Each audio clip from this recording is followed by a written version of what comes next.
Salut à toutes et à tous, j'espère que vous allez bien. Ici Master Crocodile pour une nouvelle vidéo dans laquelle je vais vous parler des 15 plus puissants épéistes du monde de One Piece.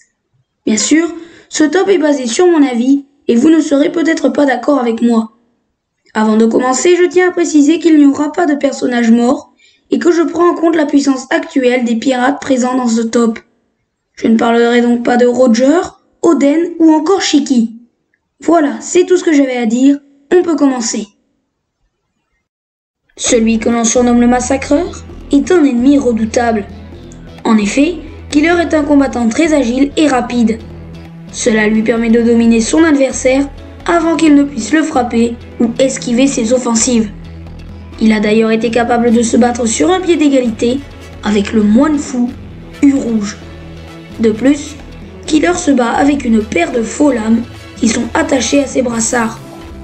Il peut les faire tournoyer ou les utiliser avec ses mains. Il est d'ailleurs un très grand sabreur, ayant tranché un nombre incalculable de puissants combattants. Son agilité et sa vitesse époustouflante, combinées avec sa maîtrise de l'épée meurtrière, font de Killer un pirate surpuissant.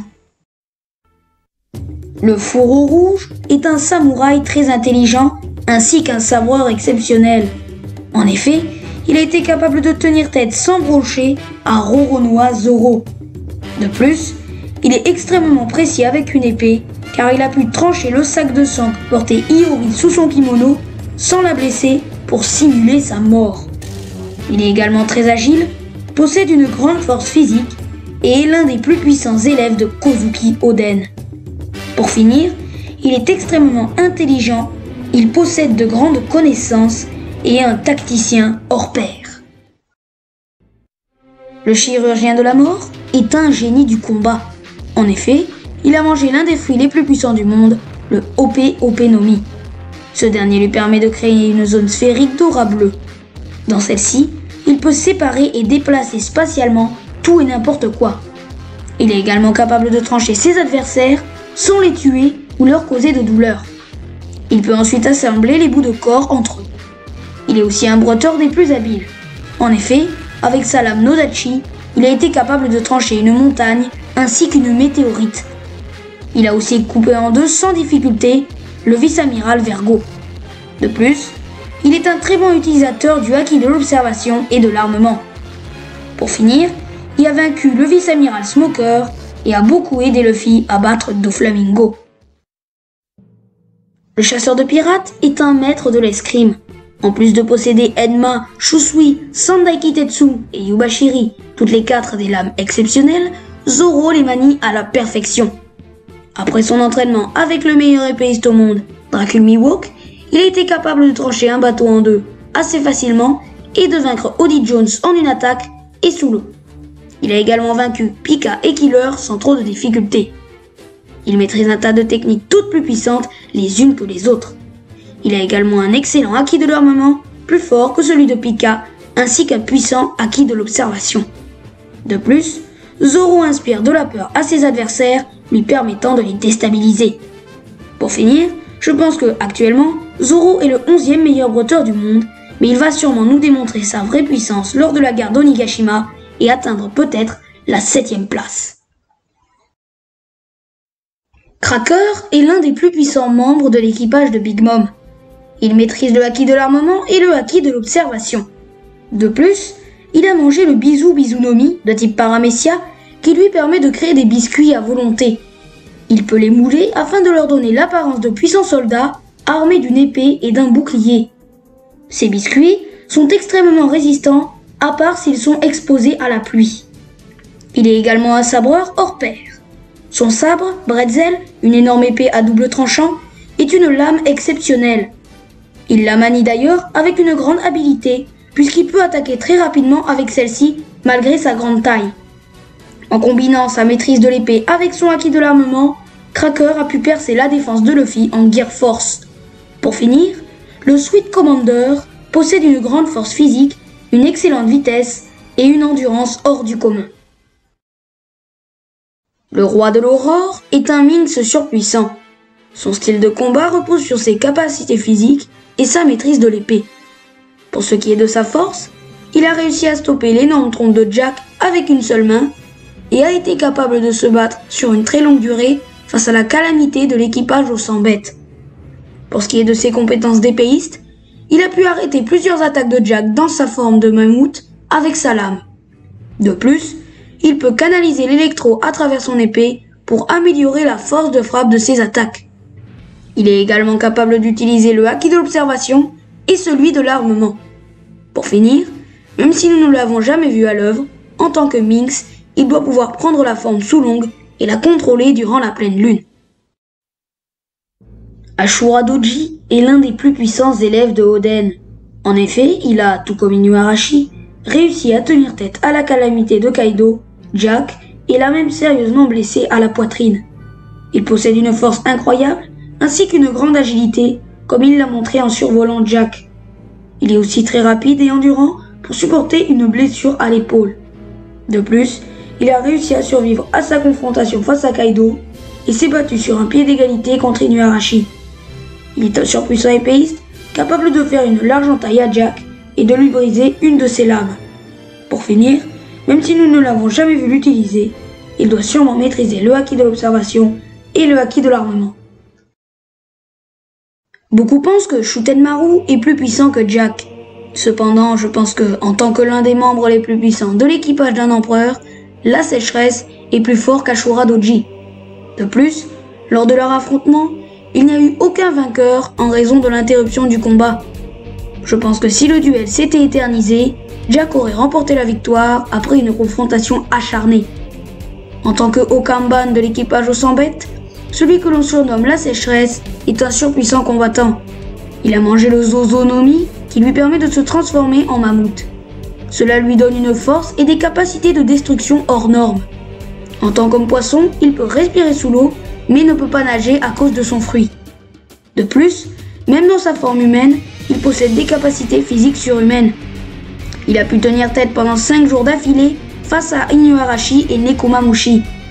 Il est aussi un sabreur hors pair qui se bat avec 2 shotels. En effet, il a pu tenir tête à 2 sabreurs exceptionnels, Inuarashi et Shutenmaru. Pour finir, il doit sûrement maîtriser le haki de l'armement et le haki de l'observation. L'ex-commandant de la 5e flotte de Barbe Blanche est sans aucun doute l'un des meilleurs épéistes au monde. En effet, lors de la guerre de Marineford, il est parvenu à tenir tête à Mihawk sans broncher. De plus, il a été capable de dévier une attaque d'un géant et de trancher des boulets de canon. Il possède également une force, des réflexes et une vitesse surhumaine. Il se bat avec 2 épées qui sont à peu près identiques. De plus, certaines de ces techniques génèrent des pétales de rose. Cependant, on ne sait pas si cela est dû à un fruit du démon, à ses sabres ou encore à autre chose. Il est aussi très précis avec ses lames puisqu'il a pu bloquer des balles de pistolet. Pour finir, il maîtrise un puissant haki de l'armement car il a été capable de trancher Akainu au cou et de lui causer de la douleur. Il possède également le haki de l'observation. Le second de l'équipage de Barbe Noire mérite amplement sa place. En effet, il est un épéiste extrêmement compétent. Avec sa lame, Ryu, classé comme Meito, il a tué plusieurs gardiens de prison d'Impel Down en une fraction de seconde. De plus, il a mangé le Suke Sukenomi de type Paramecia qui lui permet de devenir invisible. Il utilise généralement ses pouvoirs pour attaquer avec son sabre sans se faire remarquer. On dit qu'il peut rivaliser avec le directeur d'Impel Down, Magellan. Cependant, ce dernier l'a vaincu et emprisonné au niveau 6 dans le passé. Il possède également une vitesse formidable ainsi qu'une endurance hors norme car il a encaissé une attaque de Sengoku dans sa forme de Bouddha sans subir trop de dégâts. Pour finir, même avant de manger son fruit, Shiryu était déjà très furtif. Alors maintenant, il faut un excellent haki de l'observation pour le détecter. D'ailleurs, le second de Barbe Noire doit sûrement maîtriser les 2 formes de base du fluide. Fujitora est un amiral et donc l'un des plus puissants membres de la marine. Il a mangé le Zushi Zushinomi de type Paramecia qui lui permet de créer une force affectant les objets et les êtres vivants. Il peut également faire tomber des météorites du ciel et faire apparaître des barrières circulaires qui le protègent. Son fruit, lié à la gravité, lui donne aussi la capacité d'immobiliser des personnes au sol via son sabre et de faire léviter des navires de guerre. Il a même pu faire léviter tous les débris d'Audrey's-Rosa. De plus, il est un sabreur des plus exceptionnels. En effet, il a été capable de bloquer une puissante attaque de Zoro, un Elephant Gun de Luffy, ainsi qu'un coup de pied de Doflamingo. Il a aussi tenu tête au second des révolutionnaires, Sabo. Malgré qu'il soit aveugle, il possède une grande force, une vitesse hors norme, une résistance surhumaine et de très bons réflexes. Pour finir, il a aussi une excellente ouïe et un surpuissant acquis de l'armement et de l'observation. Le second du roi des pirates est tout simplement un monstre. Il est extrêmement intelligent et un excellent tacticien. De plus, il est très rapide, très endurant et possède une grande force. Il maîtrise également le acquis de l'armement, de l'observation et des rois à la perfection. Il a tenu tête à Kizaru, l'amiral de la marine, dans un duel à l'épée. Il a aussi bloqué une de ses attaques avec un coup de pied. Même si nous ne l'avons vu que très peu à l'œuvre, Rayleigh est un épéiste surpuissant et devait être le meilleur d'entre eux à son apogée. Pour finir, il est considéré comme une légende par la marine et les autres pirates. Le Yonko possède une puissance plus que colossale. Il maîtrise le acquis de l'armement, de l'observation et des rois. Son fluide royal est d'ailleurs si puissant qu'il a été capable d'abîmer la matière. De plus, il est un épéiste digne de son mentor, Roger. Avec sa lame, Griffon, une épée extrêmement rare, il a stoppé une attaque de Barbe Blanche avec son Micento, ainsi qu'un coup de poing de lave d'Akainu, et tout ça avec un seul bras. Lorsqu'il avait ses deux bras, il a été capable de tenir tête à Mihawk dans un duel à l'épée. De plus, son acquis de l'armement est si puissant que lorsqu'il a rencontré celui de Barbe Blanche, le ciel s'est fendu en deux. Il possède également des capacités physiques extraordinaires. Pour finir, je pense qu'actuellement, Shanks est l'homme le plus fort du monde, mais pas le meilleur épéiste. Et à la première place, l'incontournable Œil de Faucon.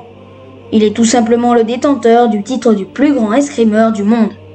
Avec son Koku Toyoru, l'un des 12 meilleurs sabres au monde, il a été capable de trancher en deux la vague gigantesque gelée par Aokiji. De plus, il a vaincu Jinbei, Mr. One et Baggy assez rapidement et facilement. Il a également massacré Zoro lors de l'arc du Baratier. Actuellement, seuls Shanks le Roux et Vista à l'épée fleurie ont été capables de lui tenir tête. Il possède aussi une vision extrêmement précise et doté d'une très grande vitesse et de réflexes surprenants.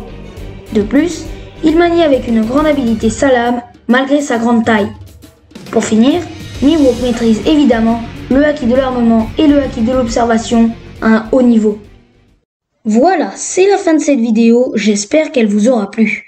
Je n'ai pas classé King, Smoothie, X-Drake ou encore Kawamatsu dans ce top, car on ne sait que peu de choses sur leur maîtrise de l'épée.